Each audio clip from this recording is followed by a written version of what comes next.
What's up, YouTube? This is Too Raw for TV, and this is a requested video from Victor Lines TV, and I haven't forgotten some of the other requests. Daryl Sloan, I haven't forgotten the 60s and 70s team versus the 92 Dream Team video. Hopefully I could do that, perhaps something like Friday. I should have time to do that. I want to talk about Walt Clyde Frazier. Now, of course, people think about Walt Clyde Frazier today. They think about the Knicks announcer, you know what I'm saying, with the colorful attire, the wardrobe, and the style, and the lingo, and just the epitome of cool, I guess. Right? I guess in his day, he was seen as something like the black Joe Namath. I actually think that for his sport, he was actually more effective than Joe Namath. Not saying that Joe Namath wasn't a great quarterback, but I think as history has gone on, he's become slightly overrated. But Walt Clyde Frazier was born 73 years ago. Okay, he was born 73 years ago in Atlanta, Georgia. And he attended David T. Howard High School in Atlanta, Georgia. And he chose to attend Southern Illinois University. And he became one of the prestigious collegiate players in the United States. He was named to a Division II All-American team in 1964 and 1965.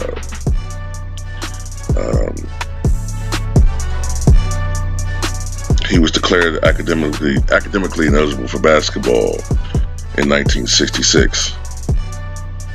1967, Southern Illinois University moved from Division II to Division I, and the team won the National Invitation Tournament, beating Marquette University in the final. And Frazier was named the most valuable player of the 1967 tournament. And of course, then afterwards, Walt Clyde Frazier entered the NBA draft, and he was drafted fifth overall by the New York Knicks. And he started his career rather slowly. It wasn't gangbusters. I think he averaged something like only 9 points per game during his rookie year, 67-68 season. But it was the 68-69 season when Walt Clyde Frazier truly emerged as a standout player for the Knicks, when he averaged 17.5 points, 6.2 rebounds, and 7.9 assists per game. Steals were not recorded at that time, but I'm pretty sure he averaged over 2 steals per game. And he shot 50% from the floor. And one thing he was known for in his career was being a consistent scorer. But he was not, in those days, the point guard position was not the dominant position on the court. In those days, it was still the center position, and to an extent, maybe the power forward position, maybe in some circumstances, the small forward position. The point guard was still thought of as being more of a position where, you know, you distributed the ball, played effective defense, and ran the team. If you could score, if you could shoot, these were added bonuses. But the days of the 25, 30 point per game point guard, you know, that they didn't really exist back then.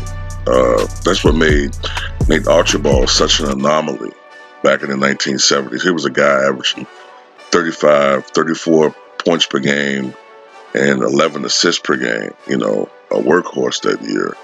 But Walt Clyde Frazier was a standout because he was a complete basketball player. Aside from the personality, his defense was exemplary. He was noted especially for his tenacious defense against Jerry West in 1972 NBA Finals, which is actually the finals that they actually lost, the Knicks. But he was noted for his defense in that series on Jerry West. But he was known for his defense, but he could score. He had an effective jump shot, slow release, had a vertical leap. He had like his jumper was kind of a little bit like Clyde Drexler's a little bit. Maybe not, he didn't have the leg kick with it, but he was sort of had a jumper like that. He didn't have a lot of wasted movements. He just had this game where it was smooth and everything just seemed to, be easy. You know what I'm saying? Everything just smooth, like just flowed like water with him. You know what I'm saying? Graceful, very athletic, but not a flashy type of athletic though. He could score, like I said, but with the New York Knicks and the way their offense was, you didn't really have guys putting up 25, 30 points per game. Everybody played within the flow of the team. The 1970 season was special, of course. Their Knicks team had, of course, Walt Frazier. He was called Clyde Frazier because of the fact that the hats that he wore resembled that of Warren Beatty in the Bonnie and Clyde movie from 1967, which was very popular at the time. And hence, that's how he got the nickname Clyde. As a kid, I didn't even know that. I thought that Clyde was his middle name. During the 1969-70 season, Walt Frazier averaged 20.9 points per game, 6 rebounds, and 8.2 assists per game. And like I said, probably over 2 steals per game. It was the 1970 NBA Finals that Walt Frazier made a name for himself in the annals of history. It was during that series, I think it was Game 5, when Willis Reed went down with a horrific leg injury. And many people thought that series was over. Okay, because Willis Reed was their MVP. He was their best player. In Game 6, Wilt Chamberlain took advantage of the fact that they had no Willis Reed. Interesting enough, even though Willis Reed went down in Game 5, the Knicks were still able to rally and win that game. But in Game 6, without Willis Reed, without his presence whatsoever, I think, if I remember correctly, Wilt Chamberlain, who at that time was like the third option on offense, reverted back to Wilt in 62 mode, the Warriors version of Wilt, and he scored 45 points. And in Game 7, it looked like the Lakers were going to win that elusive NBA championship in Game 7. But then what happens is Willis Reed comes out. Willis Reed, if I'm not mistaken, was a scratch for that game. He wasn't going to play. But he came out, and it just electrified the crowd and electrified his teammates. And although we remember him hitting the first 2 jump shots, he really couldn't contribute much after that. He was in so much pain. But Walt Frazier had arguably the greatest Game 7 performance in the history of the NBA. Walt Clyde Frazier had 36 points, 7 rebounds, 19 assists, 6 steals. He was everywhere. And this led the Knicks to their first NBA championship. And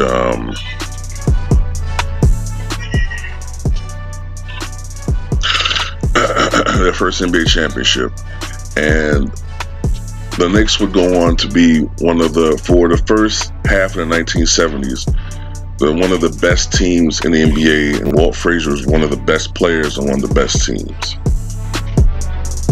In 1970-71 season, Walt Frazier averaged 21.7 points, 6.8 rebounds, and 6.7 assists per game. And one of the reasons why his assists went down is because soon the team added Earl the Pearl Monroe. Earl the Pearl Monroe was once a nemesis of the Knicks and reportedly one of the hardest players for Walt Frazier to guard. And with the type of game that Earl Monroe had, flashy, had an individualistic type game, whereas the Knicks were a very team-orientated team. Many people didn't think that Earl Monroe would fit within that team, but he did. And in 1972, Walt Frazier averaged 23.2 points, 6.7 rebounds, 5.8 assists. Like I said, probably over 2 steals per game. And they made it to the NBA Finals for the second time. And while Walt Frazier played relatively well, the Lakers won their elusive NBA championship. But the Knicks would return to the NBA Finals in 1973 in a rematch with the LA Lakers. And this time, the Knicks would win it all. Once again, their second NBA championship. And to date, this is the last championship that the New York Knicks have won. 1973. And during the regular season, Walt Frazier averaged 21.1 points, a career high 7.3 rebounds, and 5.9 assists. And Walt Frazier also did it in the postseason, like I said. In 1971-72, the year they didn't win the championship, Walt Frazier averaged 24.3 points, 7 rebounds, and 6.1 assists. And in 72-73, Walt Frazier averaged 21.9 points, 7.3 rebounds, and 6.2 assists per game. Soon, however, age would catch up with the Knicks as far as their older players, and guys like Dave DeBusschere, Willis Reed, Bill Bradley, and Jerry Lucas would soon leave the scene.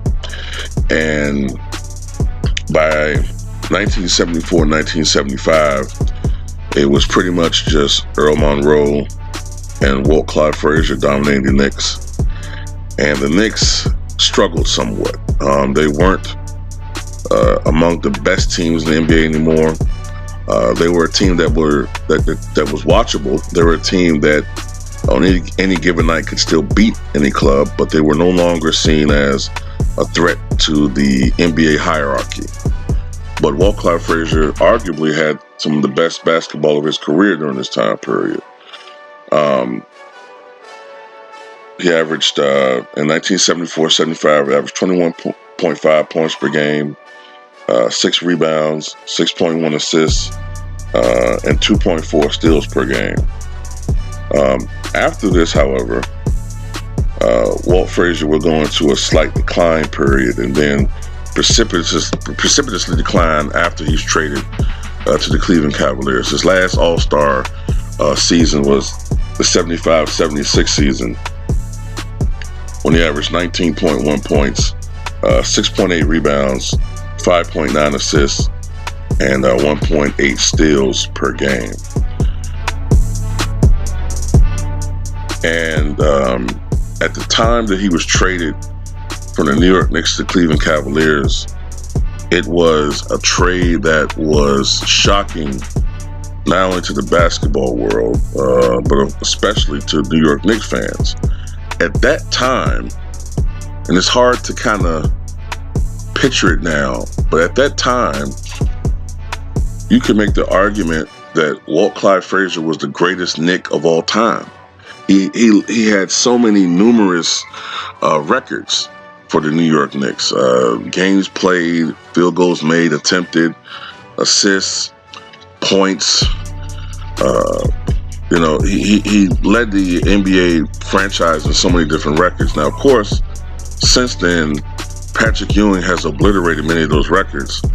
But I think now, I might be wrong about this, but I think Walt Clyde Frazier is still second all-time in total points to Patrick Ewing. He's still the all-time leader in assists for the franchise.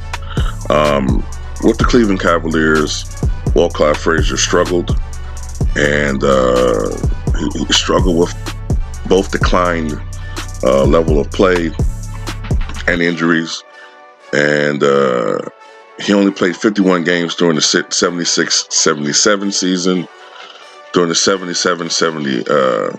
the 77-78 season, he only played 51 games. And the 78-79 season, he only played 12 games. And his last season in the NBA, the 79-80 season, he only played 3 games, where he retired midway through the NBA season. And for his career, Walt Clyde Frazier averaged 18.9 points, 5.9 rebounds, 6.1 assists, officially 1.9 steals. But you got to remember, the first 6 years of his career, they didn't record steals officially, so his steals average is probably well over 2 steals per game. And he was a fine shooter. He shot over 49% from the floor and about 79% for his career from the foul line. In fact, he had 6 seasons where he shot better than 80% from the foul line. And he got better from the foul line as he progressed in his career. Walt Clyde Frazier, I've noticed that his star has, as the NBA has focused less on their history and has treasured less of their history, and now they have the agenda where, I've said this before and many others have stated, they're trying to wipe a lot of these guys off of the history books and put in these pretenders. At the time of the 50th anniversary of the NBA, Walt Clyde Frazier was an all-time, he was a top 50 all-time player. And I'm not sure if I will have him as a top 50 all-time player now, but he's definitely, in my opinion, a top 70 player. I still have him in my top 10. I think the only thing that's keeping me from putting a guy like Russell Westbrook at the bottom of that list is playoff success to an extent.